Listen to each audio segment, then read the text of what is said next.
Okay, so let's move on.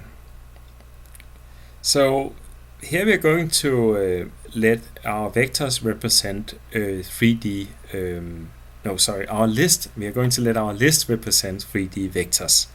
So we can see that if we want to represent 3D vectors, we could potentially choose to do that using lists. So this vector is represented as a list with 3 elements, and this vector is represented as a list with 3 elements. And here what we want to do is that we want to see if we can write a function that performs addition. That is, given 2 lists, it should perform element-wise addition. So let's try to do that. It should be called vector add, and let's just find it. So it's here, and I'm just going to put in the example.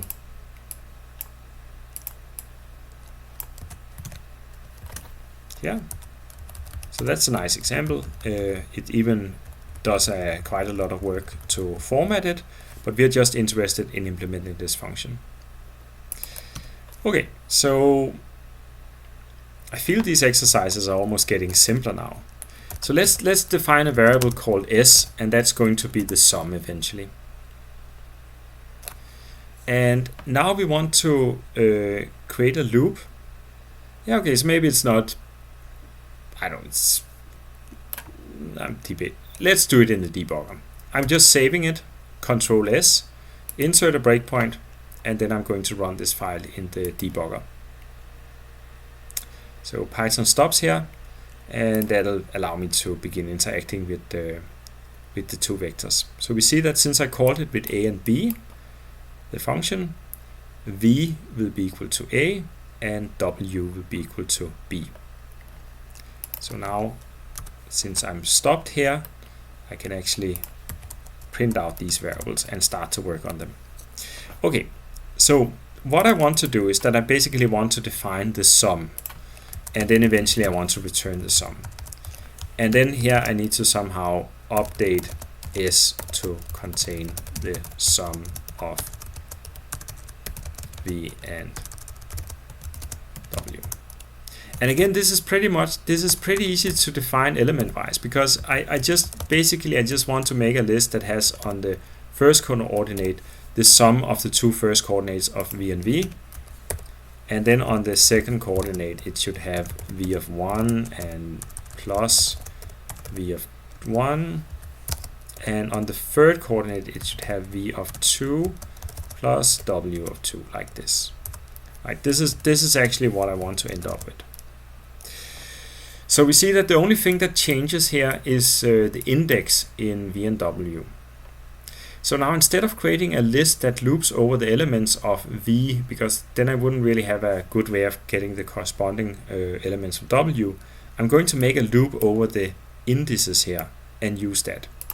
So how can I do that?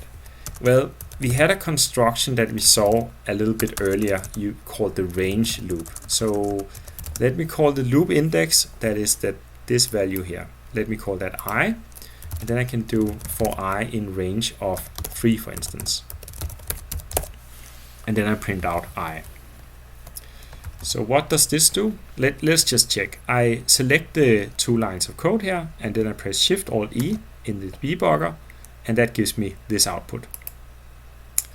So what I can do here is that I can compute these element-wise using I. Select it again, Shift Alt E, just to confirm that it works. So now I kind of got the right values that it's supposed to be. So now I want to take these values and I want to stick them into S. So I can do that using the construction that we've seen a couple of times earlier, like this. So I just create a new list just with this element, and I concatenate the 2 lists.